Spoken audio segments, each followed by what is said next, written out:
Of this, the latest in the series of New Age business briefings brought to you by the SABC. And today we're talking about the Kimberley Process Certification Scheme. And it's 10 years on now since its inception. But I guess the conversation started much before that, in the year 2000 actually, in a mining town called Kimberley. Some of you at home may have heard of this place.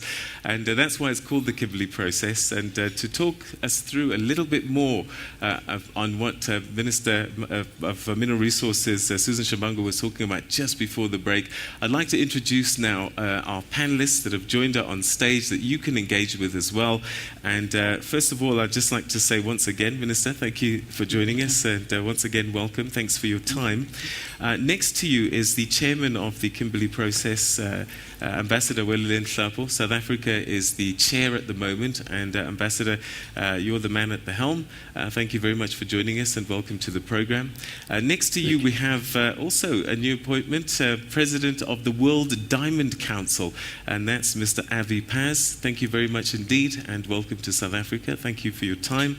And next to you, representing Civil Society Coalition, is Shamiso Mtisi. Thank you very much indeed, sir, for joining us, and welcome to the program. Thank you. All right, okay. Well, let's begin the conversation. I'm going to ask for a few opening comments from our panelists, and then after that, we want to hear from you at home. How much do you know about the Kimberley Process? How much do you know, in fact, about the diamonds that you are buying in the shops? Do you know if they're clean? You're planning to get married, and you're buying a diamond ring for your loved one. What do you know about that diamond that you've just bought? Well, we're going to find out just now exactly how you can make sure that you're not buying anything that's been fueling conflict around the world, and also be getting questions from the floor. All right, let's go back and start with you again, Minister. 10 years on, you said there are some sensitive areas still there, but by and large, the Kimberley Process, you're happy, has been a success? Well, Peter, I must say that I am satisfied that the objectives of the principles of Kimberley Process largely have met its objectives in many countries. But also what it has done, it has created an environment where we can tell today countries like Liberia, Sierra Leone are able to exercise and be democratic countries without any further conflicts. But also I think we have made progress because now we're able to trace through the certification process of the Kimberley Process in identifying where the diamonds come from, but properly regulated and managed in various countries. Mechanisms created like the review processes of various countries on what mechanisms or systems they have in place.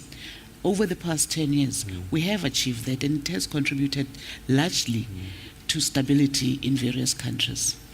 Ambassador Hlapo, as chair of the Kimberley Process, perhaps a lot of our viewers, they're not totally au fait with the Kimberley Process, how it works and how it functions. If you could just give us very briefly what it is that it does. Well, thank you, Peter. I think it is important to underscore that, as the name suggests, it is a process whose main objective is to certify rough diamonds that are mined and traded so that the consumer can be comfortable that the jewelry they are wearing is made of diamonds which are not associated with any human tragedy that we have seen that led to the formation of this process, in order to stem the tide, as we have been saying. And therefore, in a sense, being a process and a scheme, it has to have its own mechanisms in terms of how it organizes itself to meet its objectives. We have working groups and committees that have been established to look into various areas that affect producing countries and the industry, because essentially it's about the producing countries and the industry. That's what it is all about. Tracing the diamond from the mine, as the industry sometimes say, to the finger. To be able to satisfy through all those processes and capture all the data so that we can account for each and every diamond that is legally traded. to separate those from those that have been illicitly traded from the past, and that process continues to fuel conflicts because they fall into the hands of rebels who use criminal networks and syndicates to acquire arms to overthrow legitimate governments. So it also has a conflict prevention element in it. It's not its core function or core mandate. It's a supplementary but very critical element which has also been recognized by the United Nations. But essentially, we look at all the details, we capture the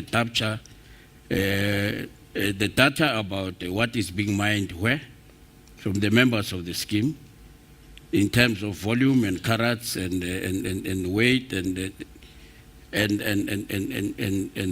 money, but also to be able to look at other things that are related to the processes that throughout the value chain. And the industry in its own way, having taken its own decisions to put in place a system of warranties, complements what is happening from the producing countries. We've got the responsibility to guarantee that the diamonds that are produced and traded from their countries are clean, that the industry receives clean diamonds. And that is why one of the fundamental principles of the Kimberley process is that countries that are part of the scheme trade only amongst themselves and with the industry that has also been associated with the scheme, so that through the certification process, we can trace the diamond right through the value chain. And that's how I think we can account for limiting the flow of diamonds to an extent that we can say it has been successful. All right. Okay. Thank you very much indeed for your opening thoughts there. If I could turn to you, Mr. Paz, the World Diamond Council, what does it do? And I guess, you know, for centuries, people have been selling diamonds, and they will do so and continue to do so. How has the Kimberley process helped or changed that process from a World Diamond Council point of view? Thank you very much. Well, when the Kimberley process started, we had to find an organization who will represent the entire diamond industry, from the mine to the manufacturer to the traders until to the jewelers. And at that time, Mr. Eli Isakov, who then was the first president of the World Diamond Council, meet with all the participants and create together the World Diamond Council. It represents the whole pipeline from the mine until the jewelries. Until in 2000, when started the Kimberley process, they were speaking about conflict diamond, blood diamond. If you remember, they started the film about conflict diamond and blood diamond, and we were afraid of having the same mechanism who was with the first in the 80s, when we wanted to come to that. So we were very happy to have it. Now the diamonds represent a symbol of purity, and we have we had to keep it like that. Be sure that people who buying jewelries are sure that they are buying something very pure, very without any blood, and that's why it helped, and we're quite happy to go on with it and to even to try to improve it. All right. Well, we certainly want to unpack that a little bit later on. Now, the nature of this beast is that we need to place commercials where we need to place them, and we need to place them right now. So, Mr. Mtisi, we're going to come to you right after this break for your opening thoughts. Stay with us.